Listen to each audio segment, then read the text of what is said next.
David Russell Williams enrolled in the Royal Canadian Air Force in 1987 and was soon promoted to captain by January 1st, 1991. From that moment on, he would have been addressed as Sir by his subordinates and Captain Williams by his superiors. Described as an In a world where chaos reigns, and justice is a forgotten word, one truth remains behind every end. There's a crime yet unsolved.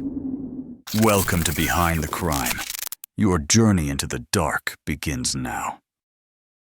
David Russell Williams enrolled in the Royal Canadian Air Force in 1987 and was soon promoted to captain by January 1st, 1991. From that moment on, he would have been addressed as Sir by his subordinates and Captain Williams by his superiors. Described as an elite pilot and shining bright star of the military, he quickly rose through the ranks and was promoted to colonel in June of 2004, while also being appointed the role of commanding officer at CFB Trenton, Canada's largest Air Force base. He was essentially in full command of over 7,000 military personnel, all of whom would have then referred to him as Colonel or Colonel Williams without exception. This would have afforded him an extensive amount of psychosocial equanimity and confidence, and wasn't exclusive to his work life. His designated title of Colonel would have been printed on all forms of identification, and every formal encounter would sanctify this military standing. A doctor, lawyer, police officer, or any other figure of authority would recognize and comply to the traditional courtesy of addressing him by his professional rank, boosting his composure and self-assurance each and every time as his elevated social standing and military achievements were accentuated for all to see.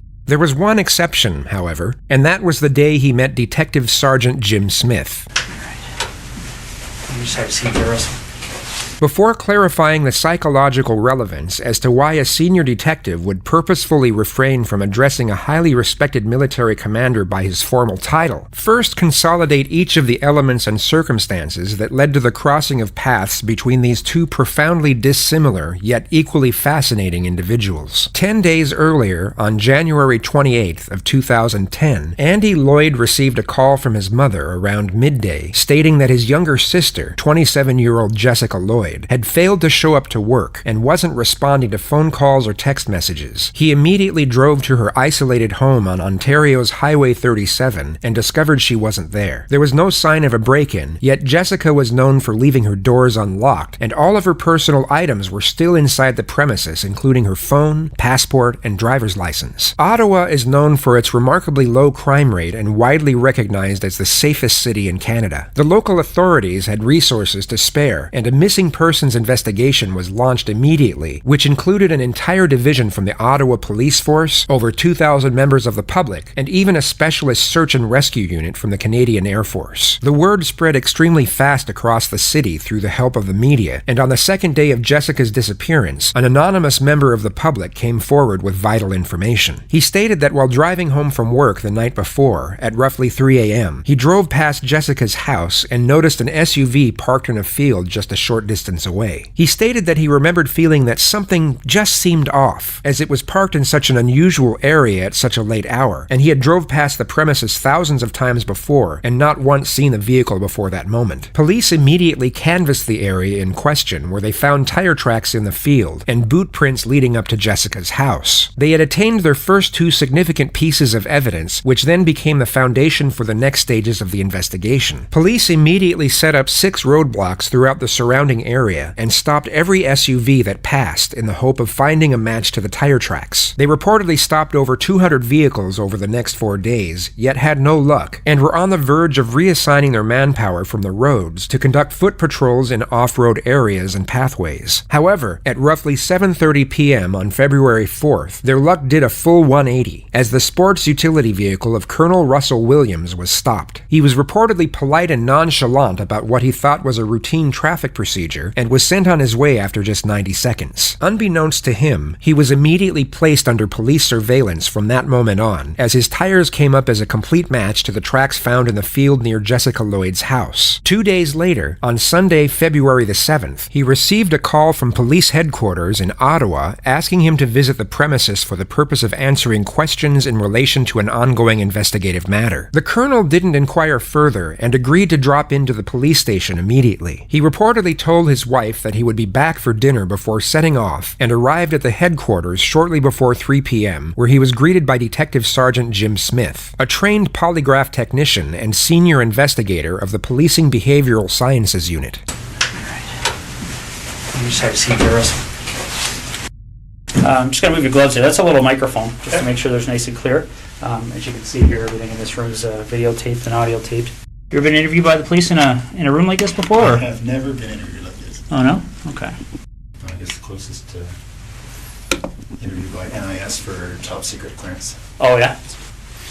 All right. Well, again, Russell, I appreciate you coming in. The gasconade is casually acknowledged, yet quickly brushed to one side by the detective, followed by the informal address to the subject using his first name. He immediately sets the stage for the interview and takes the colonel down from his elevated platform for the sole purpose of stripping away confidence. This increases the telling signs in body language and intonation when information is fabricated, and also decreases cognitive stamina, lessening the amount of time an individual can keep a facade before they essentially break. An investigation like this, I mean, I'm sure you can appreciate it's been big news, especially down Belleville way. And, you know, obviously our approach to cases like this is that we don't give up on somebody being alive until we get evidence that they're not. So because of that, we're treating Jessica's case as an emergent situation, obviously. So we're fast forwarding things that we might normally take our time with. And that's why we're here on a Sunday afternoon. So again, I appreciate it. We're going to do a pretty thorough interview today. Okay. And the reason for that is because the last thing we want is to be calling people back again and again and again. Okay. So what we're going to do is we're going to go over a number of things, and I'm going to explain what all those are to you. Okay. I'm a big coffee guy. I don't know if you're a coffee guy or not, but I didn't want to drink in front of you. So no, I appreciate that. All right, go ahead. I could definitely. Are they black? Yeah, they're just black with sugar. All right, and again, like I said, this interview is going to be very thorough. But again, I have a simple rule when I talk to people. It's I'm sure you're the same way. I treat everybody with respect. I don't ask if they do the same for me. So what we're going to do is we're going to start off by going through what your rights are. Okay? Just like everybody else. Okay. Have you ever read your rights before? No. Yeah, I'm sure you've seen it on TV a whole bunch of times, but that's usually the American version. So I'll go over with you briefly. Okay.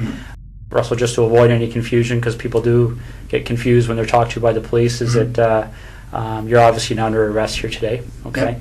Anytime you feel you want to leave here, you feel free to do so. The door's not locked. Teresa will walk you down to the lobby anytime you want. Okay. Although the subject was free to leave at any time, there was a very subtle yet highly effective subconscious strategy set in place to try to stop this from happening. The detective has sat between Russell and the door. You will see this method utilized in almost every interrogation, as it's a subliminal message essentially telling the subject, if you want out of this room, you have to go through me. If there's anything that comes up in our interview today, Russell, that you feel you want to talk to a lawyer about, you just let me know, okay? And the reason for that is I want to explain to you exactly what's going on here, okay? Jessica Lloyd is one of 4 cases that we're currently investigating, okay? And essentially what's happened is over the past about 4 or 5 months, there have been 4 occurrences that, like I said, that we're looking into. 2 of those occurrences occurred in September of 2009, and very briefly, they were up in the Tweed area. They involved somebody entering 2 different women's houses in the evening hours and committing sexual acts. Okay.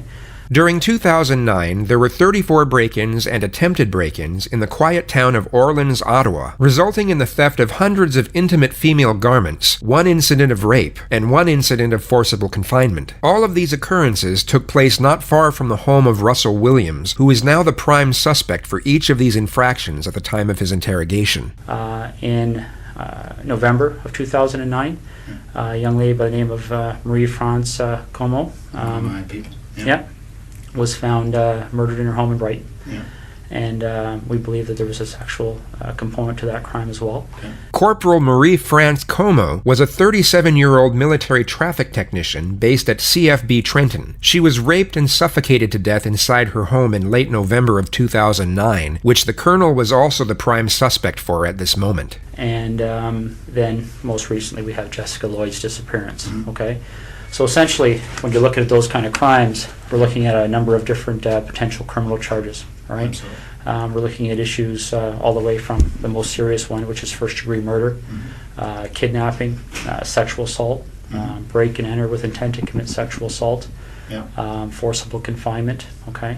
And so what I want to make sure you understand, and this is what we've been doing with everybody we've been talking to, is that clearly when we find out who's responsible for one or all of those crimes, they could be charged with one or all of those offenses, okay? Whether it's you or whether it's anybody else, all right? Absolutely. And that's why it's important that we make sure that people understand what they have to do and what they don't have to do when they're talking to us, okay? So as I said before, any point today you feel the need, you want to speak to a lawyer, you let me know, and we can take you to a room where you can do that in private, okay? Is there any reason you want to call a lawyer now? Nope. Okay. These first two attacks happened not that far from my place in Tweed. Well, the second one did. Yeah. We didn't even know the first one had happened, but I understand that was reasonably close as well. But the second one was very close. Yeah. So certainly at the time, the OPP did a door-to-door. Yeah. And within a couple of days, probably the same night. So I spoke with a couple of guys then. The analysis of vocal intonation is a tricky thing when dealing with interrogations, as it cannot be used as evidence in court. Yet intuition would give many the sense that discomposure is emanating from the colonel at this moment. The way he is speaking comes across as slightly nervous and unsure. He would appear to most as being agitated in the manner he is both processing information and communicating his responses. This type of cognitive recognition is a difficult thing to articulate into words, and investigators simply characterize it as gut instinct, which Detective Jim Smith would have no doubt been feeling at this moment. Okay. Yeah, and I'm aware of that from looking at the different cases. And essentially, Russell, in a nutshell, that's what we wanted to talk to you about, okay? Those four cases are of concern to us. And, you've kind of almost hit the nail on the head about some of our issues that kind of make us want to talk to Russell Williams, okay? Because essentially, there's a connection between you and all four of those cases. Would you agree? Geographically, And then I guess or I drive past. Yes, I would Yeah. have to say there is a connection. Yeah. The colonel is asked to state his movements and activity over the past 4 days, which is known in forensic psychology as gathering pretext. The detective wants to get an initial alibi from the suspect before the confrontational phase of the interrogation begins. This is the most calm a state that he intends to keep Russell in before he ramps up the pressure, and a more relaxed suspect often results in more detailed pretext, thus more information to scrutinize and correlate with any changes made at a later stage. Friday on the day, I was.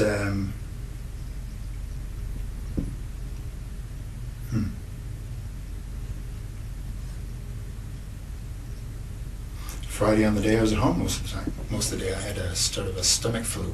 okay. In Ottawa or Tweed? Tweed. In Tweed? Tweed is a village in Ontario where the colonel had a second vacation home located roughly 125 miles from his house in Ottawa. Okay. Yeah. So we backtrack then. So all day Friday, you're at home, Yeah. and then what time do you leave to go to the base to sleep there on the Friday night?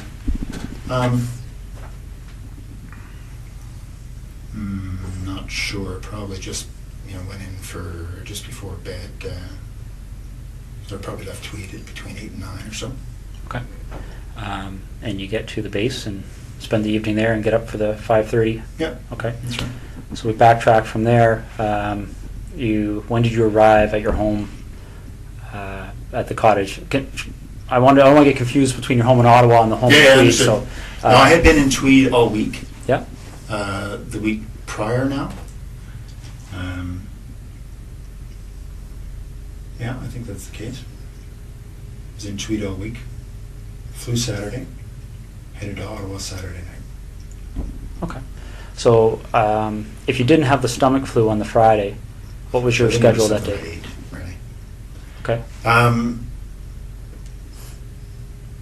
What would have been my schedule? Just a standard schedule in the office. Okay. So, ops brief in the morning, a couple of meetings. I can't remember what the specifics were going to be. Okay. So Thursday night you slept at Tweed, or you? Yep. All right. And what did you do Thursday during the day? Thursday during the day, I was at the base again. I think it was a fairly standard day. I can't recall exactly, but yeah, nothing. I was not flying, so I was at the base.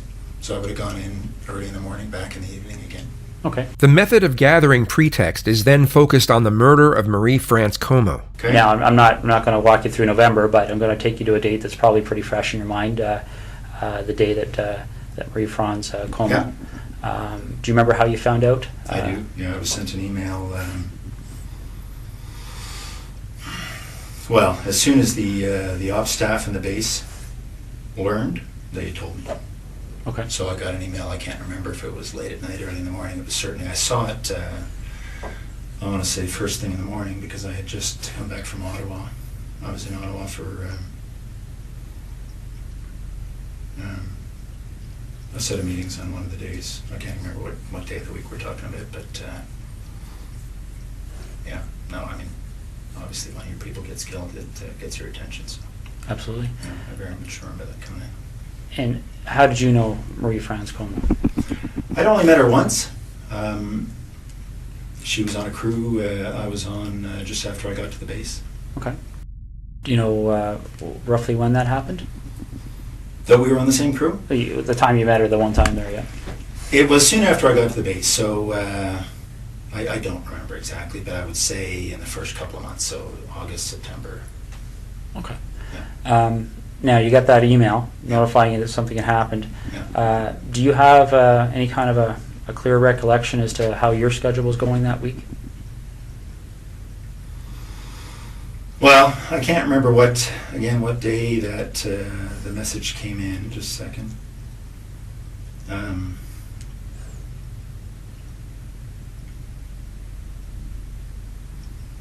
No, I can't remember what day of the week, but I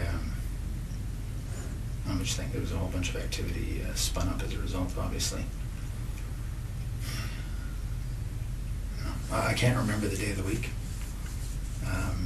This was the third time in quick succession the colonel stated that he couldn't remember the answer to the question. A normal interaction between two parties would most often elicit the person posing the question to reassure the individual it was directed at. Statements along the lines of, "Don't worry if you can't remember, we'll move on," or "It was a long time ago, it must be difficult to recollect," would be afforded as a form of consolation and to also break the uncomfortable silence. Even during a legitimate witness statement, some form of emotional assistance or encouragement will often be given, especially to someone in the midst of recollecting a distressing moment or time period from the past. On this occasion, there is no such reassurance from the detective whatsoever, only a stoic gaze and not a single shift in body posture during the moments of silence.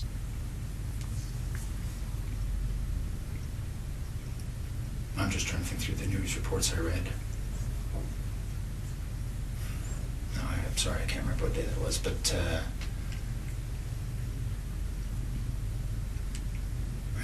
what we learned after the fact was that the MPs had learnt of her death, I think quite a bit after her body had been discovered. Okay. So I think what happened. Sorry, just a second.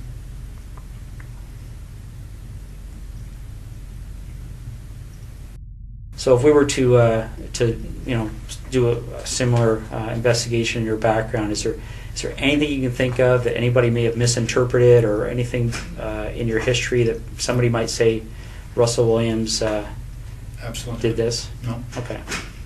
Be very boring. What's that? It'll be very boring. All right, because essentially that's what I'm looking at. Is it?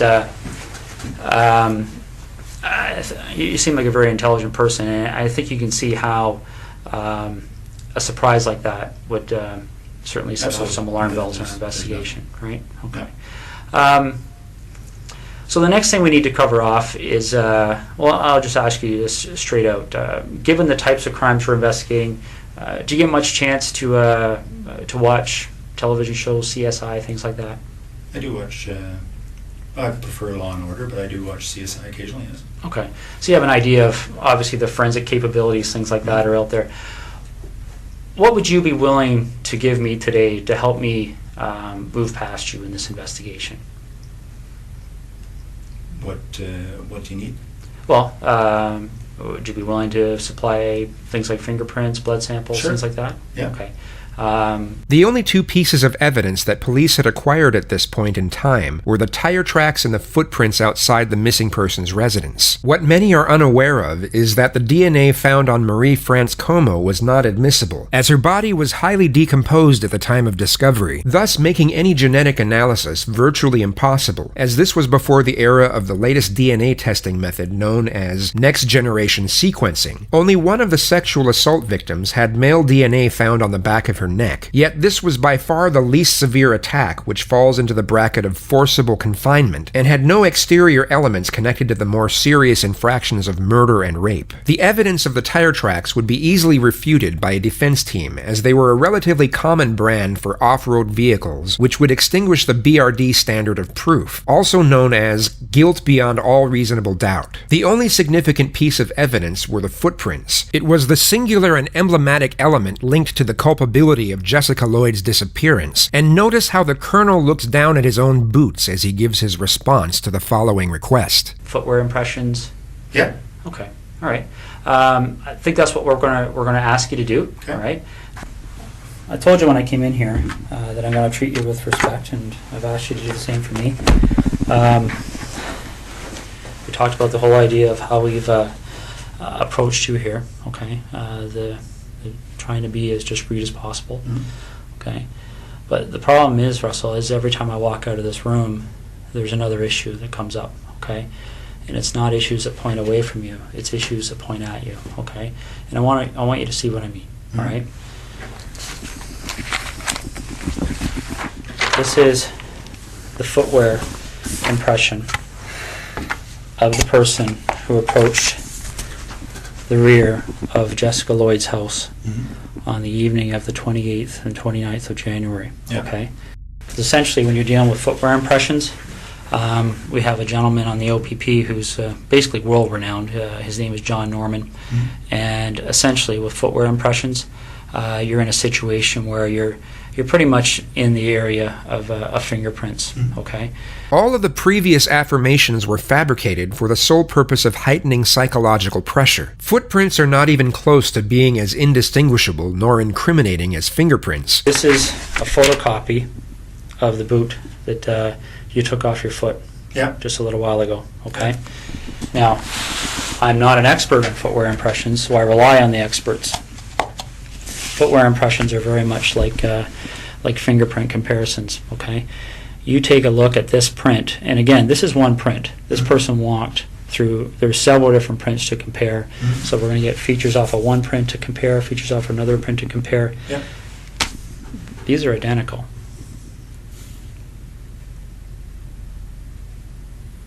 Okay. Your vehicle drove up the side of Jessica Lloyd's house. Your boots walked to the back of Jessica Lloyd's house on the evening of the 28th and 29th of January. Okay. You want discretion. We need to have some honesty. Okay, because this is getting out of control really fast, Russell. Okay, really, really fast.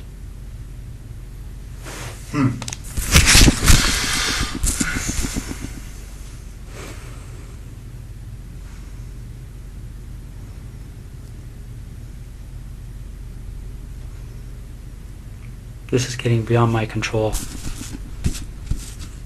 All right, I came in here a few hours ago, and I called you the way I called you today because I wanted to give you the benefit of the doubt. But you and I both know you were at Jessica Lloyd's house, and I need to know why.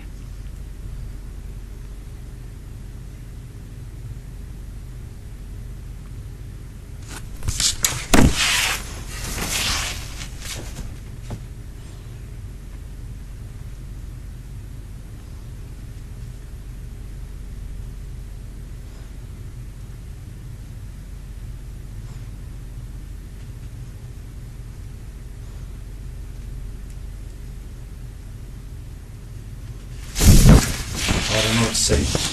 It's Well, you need to explain it because this is the other problem we're having, Russell. Okay? Again, these decisions are made by me. Right now, there's a search warrant being executed at your residence in Ottawa. Okay? So your wife now knows what's going on. There's a search warrant being executed at your residence in Tweed, and your vehicle's been seized. Okay. You and I both know they're going to find evidence that links you to these situations. Okay. You and I both know that the unknown offender male DNA on Marie France Comeau's body is going to be matched to you, quite possibly before the evening's over. Okay? This is a major investigation. The Center of Forensic Science is on call 24 hours a day helping us with this. Mm-hmm. Your opportunity to take some control here and to have some explanation that anybody is going to believe is quickly expiring. Mm-hmm. Okay? Russell, Mm-hmm. listen to me for a second, okay? When that evidence comes in, when that DNA match, when that phone rings and somebody knocks on this door, Mm-hmm. your credibility is gone, okay? Because this is how credibility works, all right? And I know you're an intelligent person and you probably don't need to hear this explanation, but I also know your mind's racing right now, okay? Because I've sat across a lot of people in your position over the years, Mhm. okay? The bottom line is that as soon as we get that piece of evidence that solidifies it, Mm-hmm. DNA, okay? As soon as the expert in footwear impressions, the expert in tire impressions, calls and says, yes, I've examined those and they're a match, Mm-hmm. it's all over. Because as soon as that happens, where's your credibility? Where's your believability? Russell, you know there's only one option. What other option is there? What's the option? Well, I don't think you want the cold-blooded psychopath option. I might be wrong. Okay, because don't get me wrong, I've met guys who actually kind of enjoyed the notoriety, got off on it, got off on having that label. Bernardo being one of them. I don't see that in you. If I saw that in you, I wouldn't be back in here talking to you, quite frankly.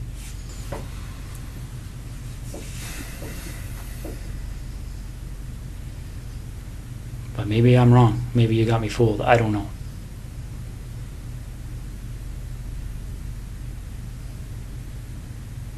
This is over. And it can have a bad ending where Jessica's parents continue to wonder where her daughter's lying.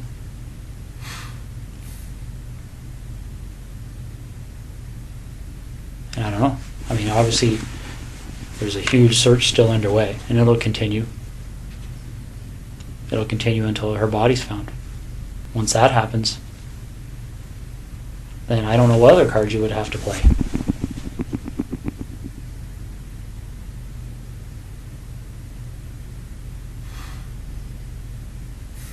What are we going to do?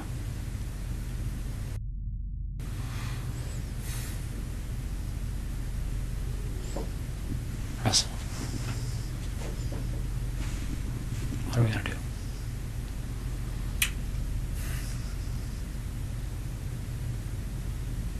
Call me Russ, please. Okay.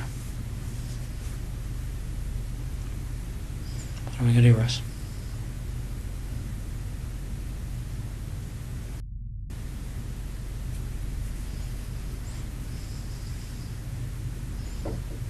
Is Jessica somewhere we can find her easily? Like, is this something where I can make a call and tell somebody to go to a location and they're going to find her, or is this something where we have to go and take a walk?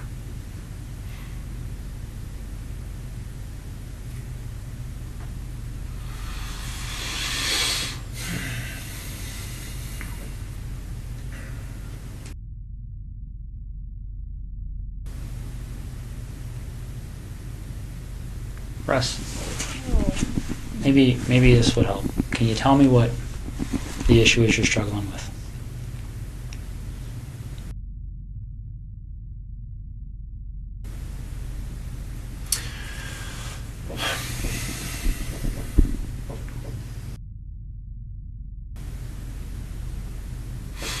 It's hard to believe this is happening.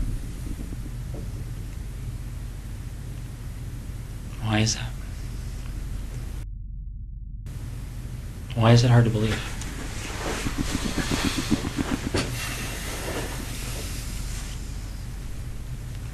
Russ, is there anything you want from me? Is there anything you want me to explain? Is there something missing that you're struggling with that I can shed some light on for you?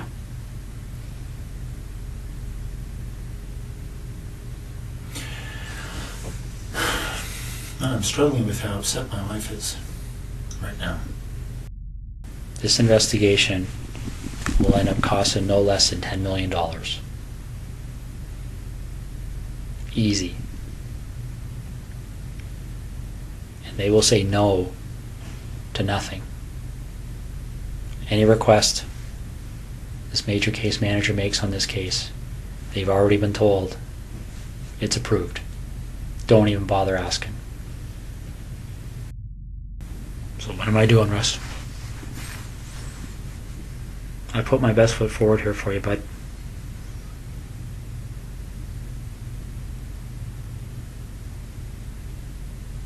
I really have.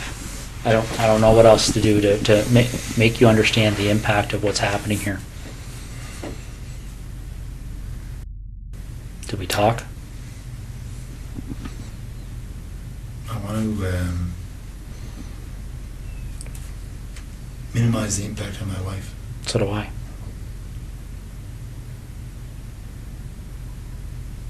So how do we do that? Well, we start by telling the truth. So where is she?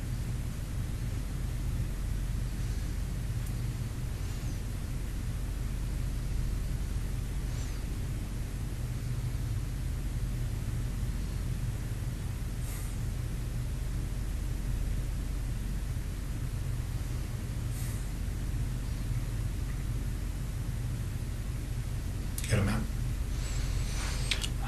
Is she close to where she lives? I've got maps of that general area. Which town is she near? Why don't we start there?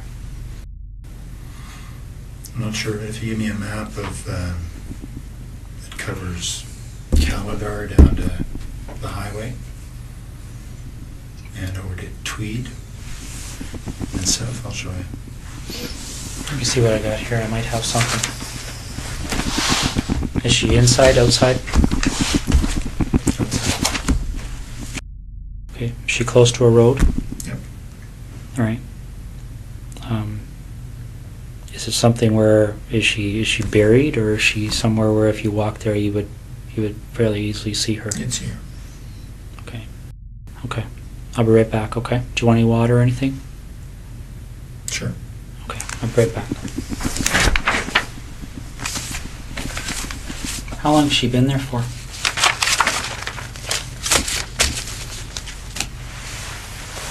A little over a week.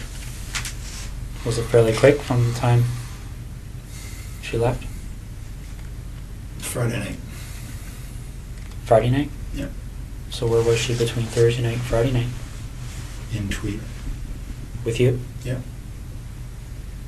How long was she alive for?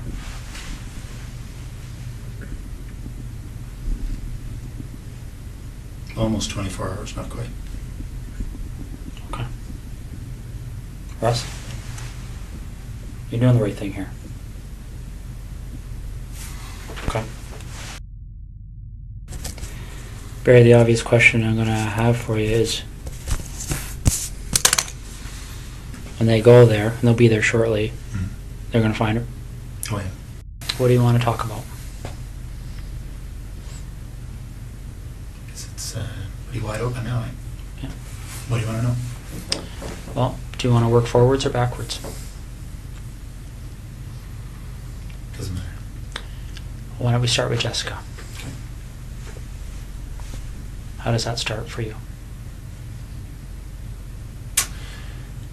I saw her in her house on her treadmill. Wednesday night, I guess. Then I noticed she wasn't there Thursday. So I got into the house, look around.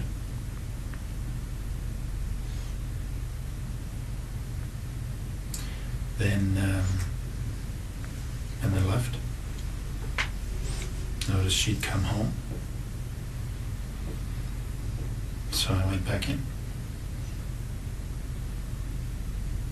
Through the back patio door while she was sleeping. Okay. Marie France Como.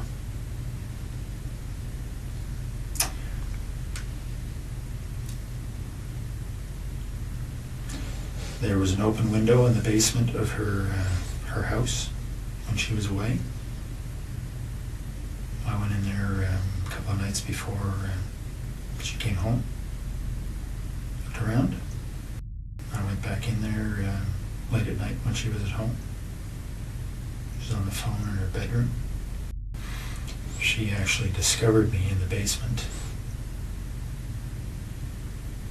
She was trying to get her cat to come upstairs, and the cat was in the basement, had seen me and was fixated on me in the corner. She couldn't get the cat up, so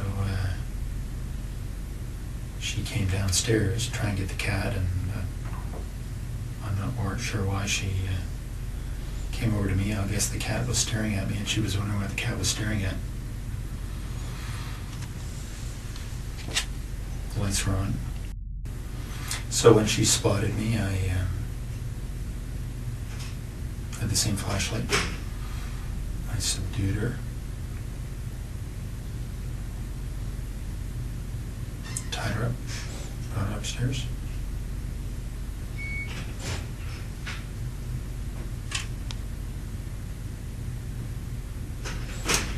And strangled her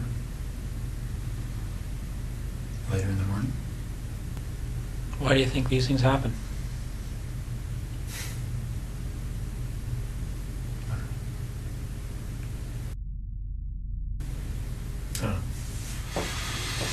Have you spent much time thinking about that?